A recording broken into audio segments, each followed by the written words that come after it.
حضرت انس رضی اللہ عنہ سے روایت ہے کہ رسول اللہ صلی اللہ علیہ وسلم نے فرمایا، اللہ کے راستے میں مجھے اتنا ڈرایا دھمکایا گیا کہ کسی اور کو اتنا نہیں ڈرایا گیا، اور اللہ کی راہ میں مجھے اتنا ستایا گیا کہ کسی اور کو اتنا نہیں ستایا گیا۔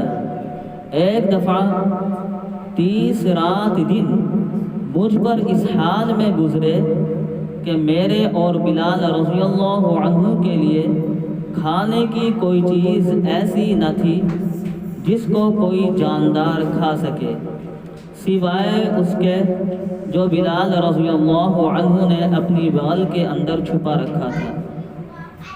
حضور رحمت للعالمین صلی اللہ علیہ وسلم توحید کی تبلیغ کے لیے حضرت زید بن حارث کو ساتھ لیے ہوئے پیدل طائف پہنچے اور وہاں کے باشندوں کو اسلام کی دعوت فرمائی، جس سے وہ سب غضبناک ہو گئے۔ وہاں کے سرداروں نے اپنے علاقوں اور شہر کے لڑکوں کو سکھا دیا۔ وہ لوگ وعظ کے وقت نبی کریم صلی اللہ علیہ وسلم پر اتنے پتھر پھینکتے کہ حضور صلی اللہ علیہ وسلم لہو میں تربتر ہو جاتے، خون بہہ بہہ کر نعلین مبارک میں جمع ہو جاتا، اور وضو کے لیے پاؤں جوتے سے نکالنا مشکل ہو جاتا۔ ایک دفعہ بدمعاشوں اور آوارہ لڑکوں نے نبی کریم صلی اللہ علیہ وسلم کو اس قدر گالیاں دی، تالیاں بجائی، چیخیں ماری کہ حضور صلی اللہ علیہ وسلم ایک مکان کے احاطے میں جانے پر مجبور ہو گئے۔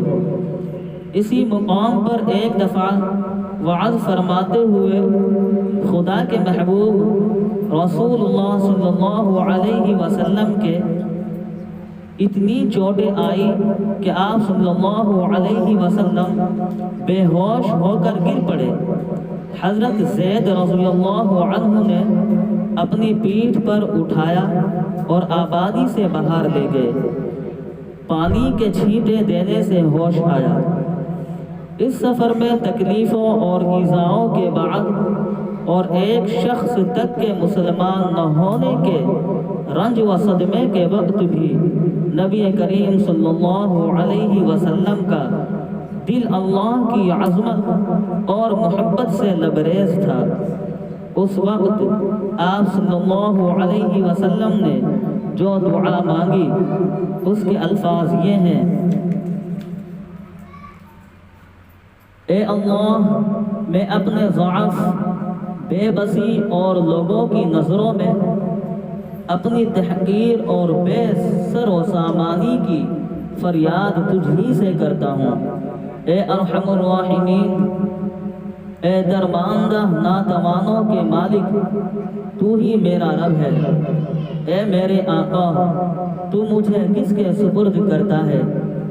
بیگانوں کے جو تر شروع ہوں گے، یا دشمن کے جو میرے نیک و بد پر قابو رکھے گا؟ لیکن جب تو مجھ سے ناخوش نہیں ہے تو مجھے اس کی کچھ پرواہ نہیں، کیونکہ تیری عافیت اور بخشش میرے لیے زیادہ وسیع ہے۔ میں تیری ذات پاک کے نور کی پناہ چاہتا ہوں، جس سے آسمان روشن ہوئے اور جس سے تاریکیاں دور ہوئی اور دنیا و آخرت کے کام ٹھیک ہوئے۔ تجھ سے اس بات کی پناہ چاہتا ہوں کہ مجھ پر غضب نازل کرے یا تیری ناخوشی مجھ پر وارد ہو، اور تجھ کو منانا ہے حتیٰ کہ تو راضی ہو جائے، اور تیری مدد اور تائید کے بغیر کسی کو کوئی قدرت نہیں۔ نبی کریم صلی اللہ علیہ وسلم نے طائف سے واپس ہوتے ہوئے یہ بھی فرمایا: میں ان لوگوں کی تباہی کے لیے کیوں دعا کروں؟ اگر یہ لوگ خدا پر ایمان نہیں لاتے تو کیا ہوا؟ امید ہے کہ ان کی آئندہ نسلیں ضرور اللہ وحدہ پر ایمان لانے والے ہوں گے۔